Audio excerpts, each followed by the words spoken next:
just breaks your heart. But we're doing our best to put resolve to this. We've actually captured our suspect. He's in custody. And it was a long day. And we had, I'd like to give credit to the agencies that assisted us yesterday. Again, this all started at about 12:42 in the morning in the village of Somers in Kenosha County, Sunday morning. And without hesitation, we got a lot of resources sent our way. Kenosha Police Department sent us a lot of manpower. UW Parkside Police, the Racine Sheriff's Department, Racine Police Department, the Village of Mount Pleasant, Village of Caledonia, the Wisconsin State Patrol came in and mapped the scene with, we call it the total station and technology. And the Wisconsin Department of Justice, the DCI, they came and they processed the scene of evidence that we had there. And it was a rather large scene. It was inside a bar that's located on Sheridan Road. There was a lot of evidence they collected there, and outside there was evidence out there too. There were over 200 pieces of evidence that I was told yesterday, and they probably found more since. It started off a little bit before 12:42, and the first call came in that there was a scuffle between the three people that are now deceased and our suspect. Management kicked out the suspect out of the establishment. He went outside, came back in, and pulled a gun and shot the three people that he got in an altercation with. And then the call started coming in. 3 other people were injured in this incident. And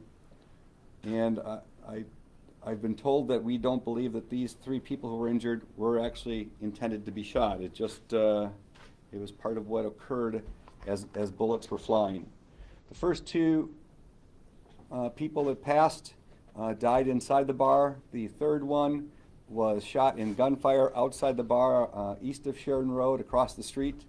And that subject was fatally shot. Got into a car with other drivers, drove a few blocks, and the drivers of that flagged down law enforcement to help with this person that passed away at that time. Our suspect isn't on this sheet.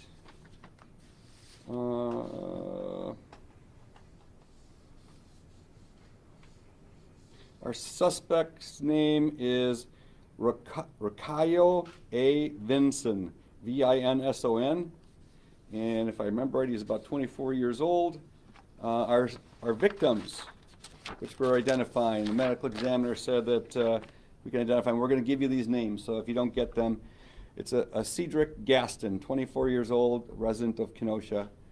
Atkeem Stevenson, 26 years old, resident of Kenosha. And a Kevin Donaldson, 22-year-old resident of Kenosha.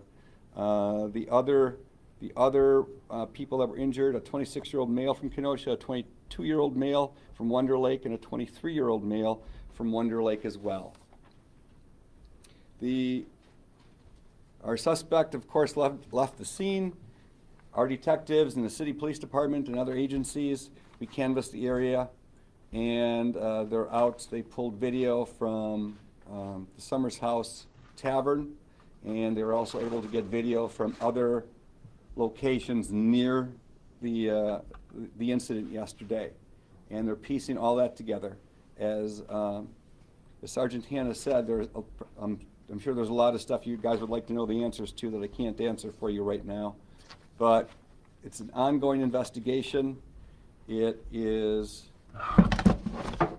Channel 9, I apologize for that. It's an ongoing investigation.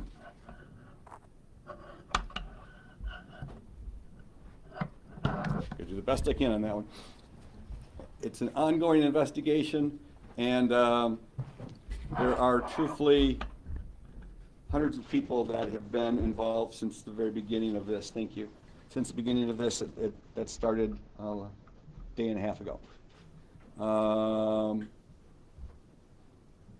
we're very thankful that we had people calling in names,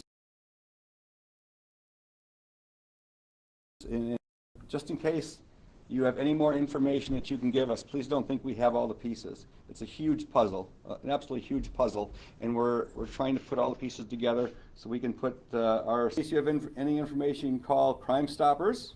Do it anonymously at 262-656-7333, or our non-emergency number here at the Sheriff's Department, 262-605-5100.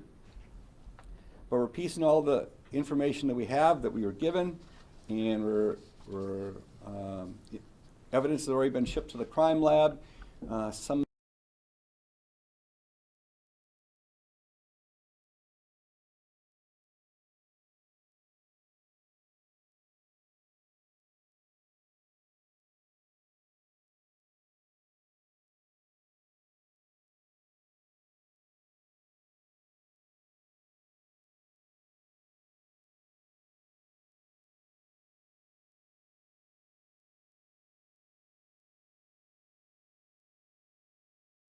of the information we're getting results back, trying to do our best to tie in our suspect into the homicides that occurred here.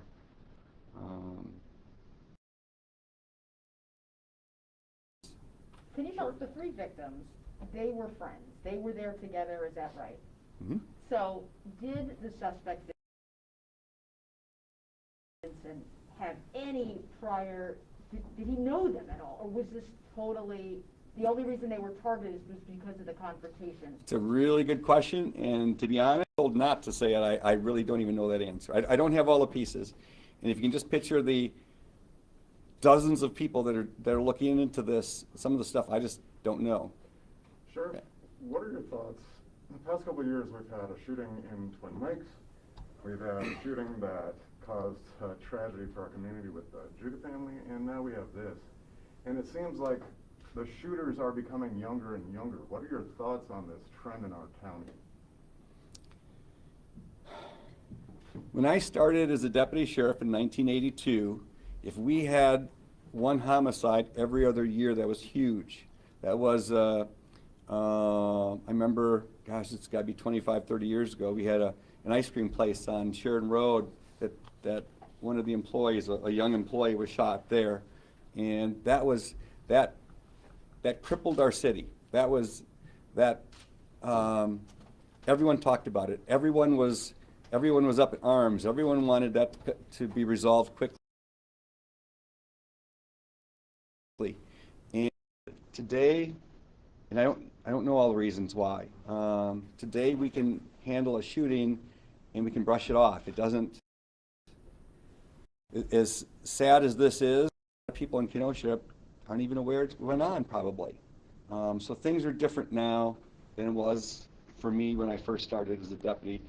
And I would describe our community as an island inside of Zion and Waukegan to our south, and Chicago and Milwaukee, and even Racine to our north.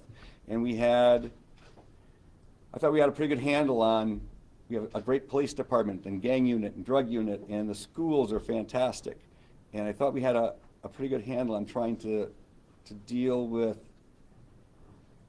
issues that were out there that we could handle before they got bad.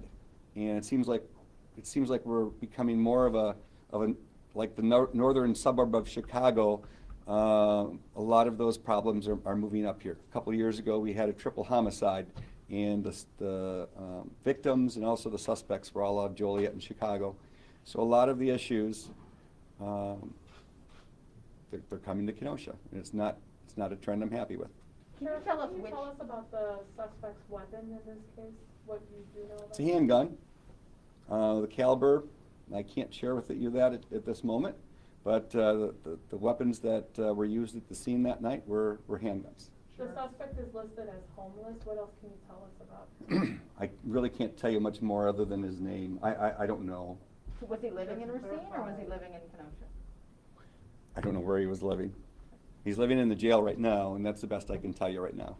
Sheriff, to clarify, is there a search for other suspects at this time, or can you tell the public that this is the one suspect that you believe is the sole perpetrator at this We are not ruling out that other people may have been a distant part of this. I feel pretty confident that we have our suspect that did the shooting. Could someone have given him a ride? That page hasn't been closed yet. We're still looking into that. Is he expected to face charges for all 3 homicides and the 3 victims that survived the shooting? I'm sure he'll have many more charges placed on him. To hold him in our custody, they had to come up with at least an initial charge. So that's why you'll see, I think he was charged with 1 homicide. I'm sure that he will face, as we piece all this together and we have the names now, and as we do all this, I'm sure he'll be facing many more charges. Sheriff, can you tell us how and where the suspect was arrested? He actually went up to details I don't have, but he went up there and he stole a car. I believe it was from people that he knew.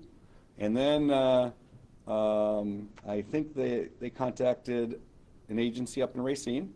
And then when this guy brought the stolen car back to the people he stole it from, and they called the Mount Pleasant Police Department and said, this guy is here, come and arrest him. He's the one that stole the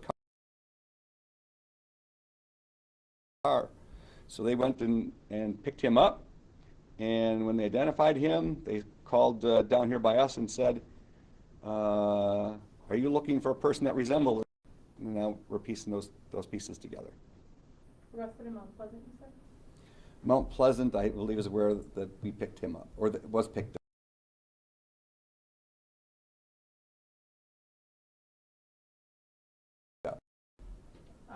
If you don't mind, if we could go back to the 3rd victim who was across the street. Yeah. May have fired back, exchanged gunfire. Can you tell us which victim that was? Which one was which? I know I remember someone saying he was tall, but that's the best I can answer for you right now. And the suspect, Vincent, it looked like in his mugshot he had a black eye.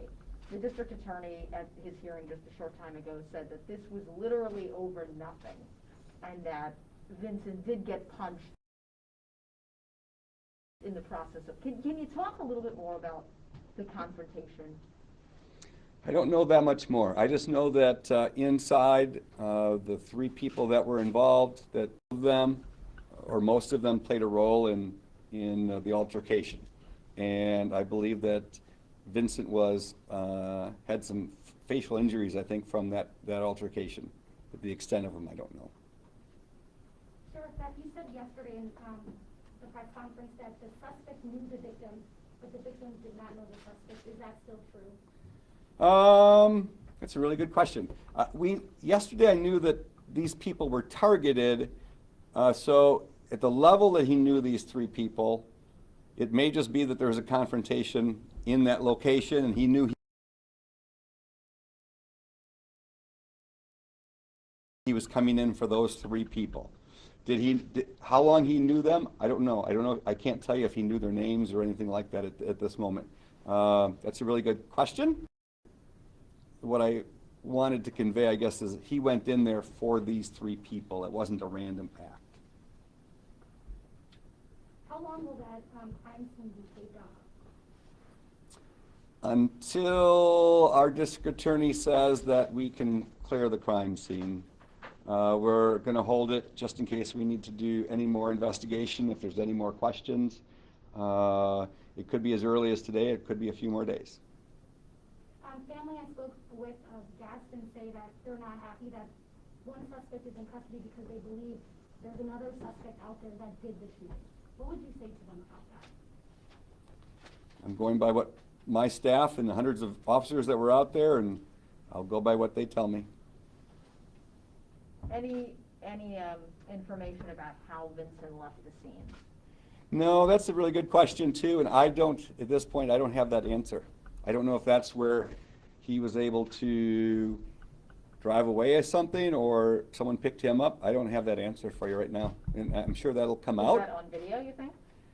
I haven't heard that it's on video. I've not been briefed. The only thing I know is he was there, and he was up then in Racine basically stealing a car. How he got between the 2, I don't have that answer for you yet. I'd like to know that one too. So he stole the car from Racine, but was taken into custody in Mount Pleasant? Mount Pleasant's in Racine, Okay. Racine County. Have you identified anybody else who may be looking for an accomplice of sorts? Not yet. All right, thank you, everyone. Thank you, Sheriff. You guys will get, if you haven't yet, you'll get the names and the spellings of all the people involved here.